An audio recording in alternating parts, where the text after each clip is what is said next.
Well, I would say that we've had a quite dense morning and a quite dense set of thoughts that I am sure that each of us want to think about individually, as reading and writing is very much an individual activity.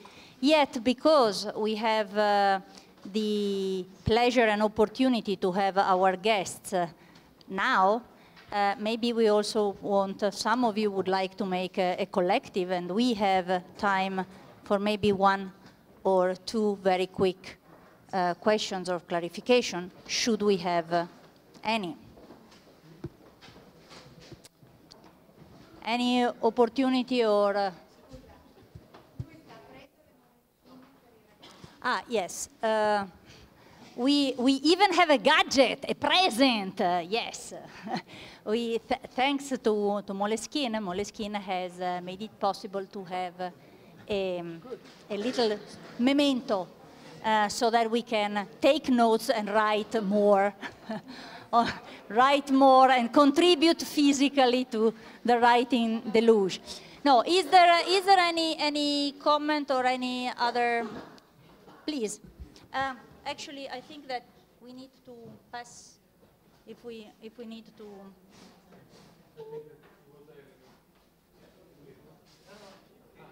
Okay, thanks. Devi accenderlo. Metti. It's not impossible.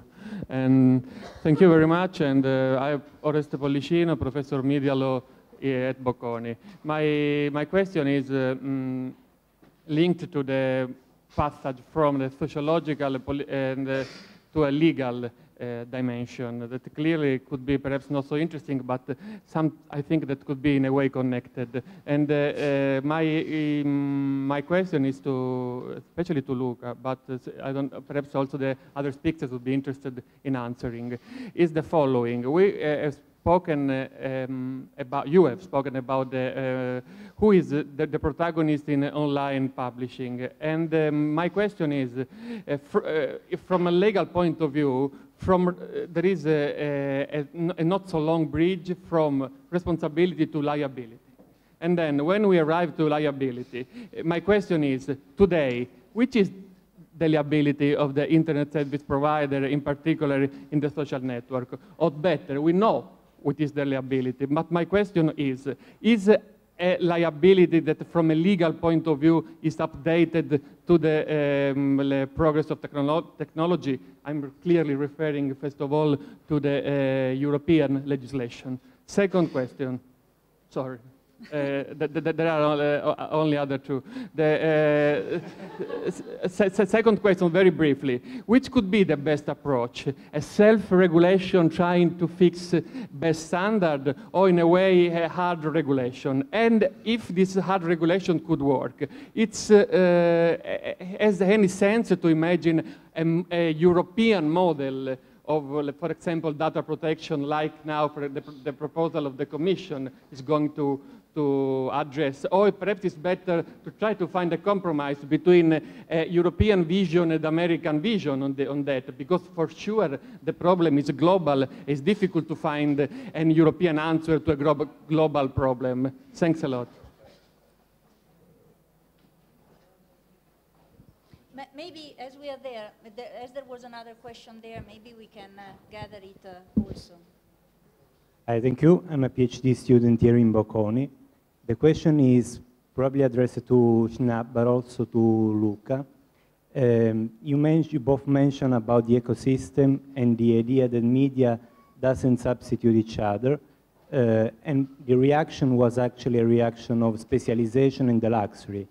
Now, I have in mind a similar phenomenon also in the industry of watches, where when there was a disruption of quartz technology, mechanical watches, rather than going away, they become more specialized, and now they are even more expensive and more sophisticated in terms of quality, which might be a reaction in terms of quality of media and information, as you mentioned before. To what extent do you see some similarity, and why in these two different cases the reaction eventually is similar, and what eventually instead should explain some total substitution rather than having, so in other industries there is total substitution. Why in these two cases, what makes these two examples so similar? Thank you. Luca, you want to go first? Any more questions so that we gather? Any more questions? No? Okay. Luca, you want to start? Well, there is another one. Bye. I'm a student of Bocconi. I'm doing the Laboratorio di Editoria with the teacher Dubini.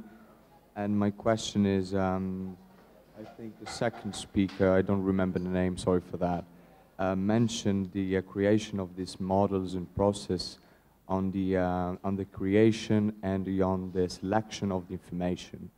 My question goes for, how can this methodology goes into a conflict with the agenda setting of the information? Because we have seen cases on the internet, for example, where small companies get bought from big companies such as Google, Wikipedia, not Wikipedia, sorry, YouTube and few other ones. And I would like to know how does it work with the interaction, because since they get bought from these companies, it means that they get another different way, different procedure to be made, right?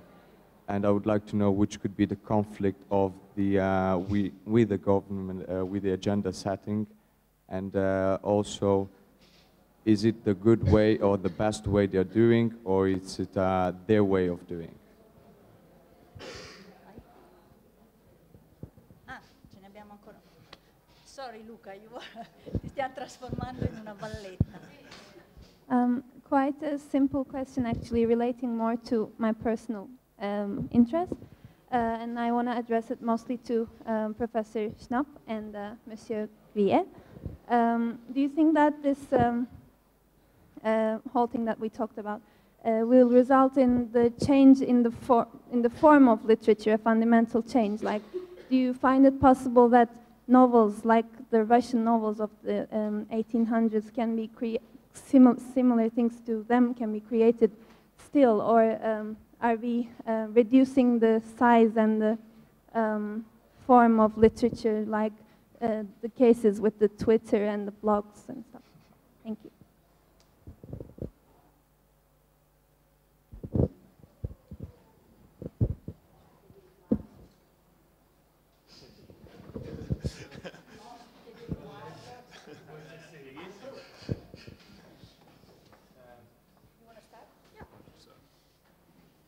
So the legal question, I'm not really an expert. First of all, I think that the old kind of copyright and data protection was embedded inside the technology, while this new technology doesn't embed any protection. So that's why we are talking so much about this abstract construction, and also about this idea of enlarging more and more the space of copyright, because it's a sort of exchange. I lose something because of what somebody calls piracy, so I extend the space that is covered by copyright, so that in a way I compensate for that. There has, and in Italy we are expert about that, there has never been a law that is not infringed. I mean, somebody will always go away in a way, and of course the real way to enforce a law is that society wants it to enforced.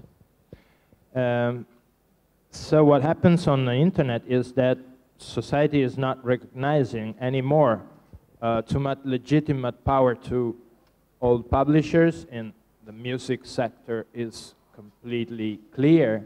I'm not going to ask how many of you will have paid some piece of music recently, but in any case, to my yes, the one over there, I know him. He's a real legal freak, so he wants.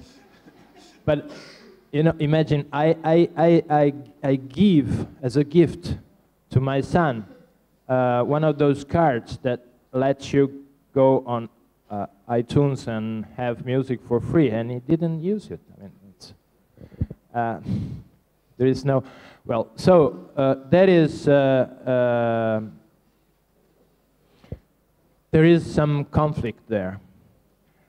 So are we going to have a hard enforcement of this, or are we going to find out a new logic of this, and then a new law will come? To me, this is the right path. So what is the right logic? Copyright has been invented by publishers or the print version of works. They had the control of technology. And having the control of technology, they found a great success in publishing many works that were classical but also new. And the new that had success were copied by other printers. And they got this idea of copyright, and it was enforced by the technology. It was embedded in the technology. And it was a right that went against the biggest right of public domain. So, now all publishers that come from there, they lost control on technology, and they keep control of copyright, but they lose it more and more in front of the changing situation. So to me, it's them first that need to become legitimate again. iTunes has demonstrated that if you make it easier to pay, that is not a big issue. So the question is not exactly the copyright, but the way you let people pay and what for they pay. I'm sure that all of them that don't pay for recorded music, they pay for live music. And there is a relationship, a physical, an analogical relationship there, and they pay. So what is legitimate? It's to really have a service that makes me have a real experience, a cultural and important experience. If somebody makes me have that kind of experience, I will pay. And the idea of copyright is no more that important in that space. It's very important for the recorded part. What happens there is that, or you give me a real valuable service that I really understand and that is not trying to get too much money from me and makes me life difficult, then I will consider paying. If it's only for the law of copyright, it will always be difficult to enforce it. So this is my take. Of course, I'd like very much a knowledge and a wisdom that goes around the world, and it's not only in Europe. But also, I think that Europe has, in the ecological mindset, something to say in the world. I was in Taiwan when Europe decided that all parts of computers were to be recycled. And Taiwan changed the process for building computers. So Europe has a leadership in creating ideas that can spread in the world. And I would like very much that we embrace the idea of an information ecosystem that is going to fight pollution of information that is polluting our minds, I would like a Europe that fights for a sane ecosystem in terms of developing new ideas and new enterprises, and of course, an ecosystem in which those that ask for paying give back some value. You want to go after? Sure. Well, I think Luca has already provided, I think, a very nuanced response to the question about, particularly about regulation. I mean, one thing I will say, I belong to a kind of militantly open source community, and I mean, the reality of the web is, number one, that it is the defining and normative public space of our time. And every institution's real facade opens up onto the web. So the question of what's at stake in that space is a crucial question for political institutions, for social institutions, for culture. I mean, all of the stakes are in that question about regulation, it seems to me. The second is a point I want to make is just that there's a civil war going on in that space. And that civil war is being fought in many different areas, but I think I'm terrified by the thought that politicians operating within national structures or even continental structures will decide to regulate that space, because we've seen the messes that they've created with the patent system and with copyright. If you look at the history of the extension of copyright from the original concept in the 19th century through to the present, what you see is the fact that existing powers and structures have managed to interpret the system to their advantage. So we're in a realm of pure political, crude political power grabs. And therefore, my sympathies are on the piracy side, even though I am an author, I have every reason not to be. Precisely because I see the asymmetries in the way in which these battles are fought. On the question of specialization, which is a very rich and important question, one of the things I see vis-a-vis print culture is it's what I would expect also from the prior historical moments that we could use as points of reference for the present, is that there isn't a single model, like the example of the luxury watches is a really interesting one. What we see, I think, is a real a series of resegmentations of the concept of the print artifact. On the one hand, there's been a huge upsurge in San Francisco, in particular, in the areas where forms of screen culture have invaded social life early. A return to primitive forms of publishing, like hand-produced editions, chapbooks, and so forth. So there's a kind of the beginnings of a revolt against screen culture happening within screen culture that wants to go back to a concept of the book that's pre-industrial. So that's one possible model. Another model, which is a model that's been flourishing during the whole history of, in a sense, the kind of commercialization and the rise of a kind of multimedia publishing-based business model for publishing, is limited editions, artist books. Those are thriving as never before. So I think what we're going to see is a complete resegmentation. And it's going to include also the notion of the printed artifact as a support for digital originals. I mean, that's the area that interests me as a scholar. The idea of reinventing the book as a medium for scholarly communication with a different set of functionalities. So one could go on at great length about this question, but I mean, I think it's resegmentation and a series of niches that are going to be created. The question about the future of literary communication, will there be a war and peace, a Twitter war and peace, very unlikely, 140 character segments. But what I will say more seriously is I think that, every revolution in communication involves both an impoverishment of a sensorium and a kind of specialization. So literary communication, as we've known it, has created this extraordinarily rich vein of expressivity within a very narrow framework. Compared to those medieval manuscripts, the space in which Tolstoy was writing was a very narrow space, which isn't to suggest that it's a weak space. It's an incredibly rich space. And I think, if the sensorium of literary communication or cultural communication, and I totally agree with Maurizio's point about the fact that for me, video is a form of writing.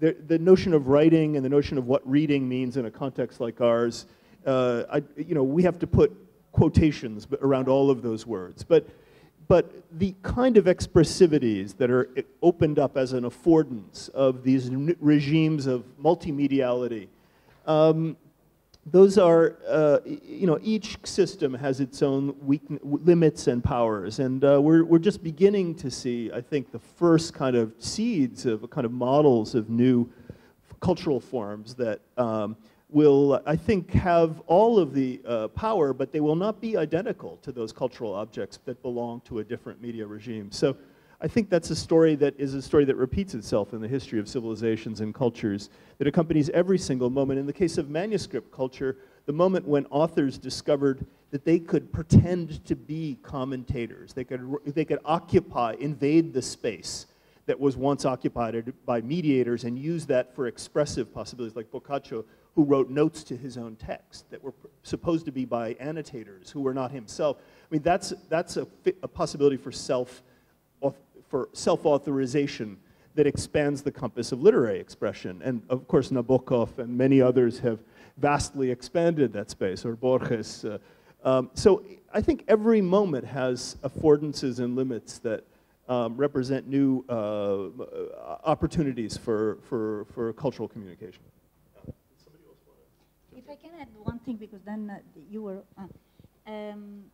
another area of specialization that I see has to do with what comes first.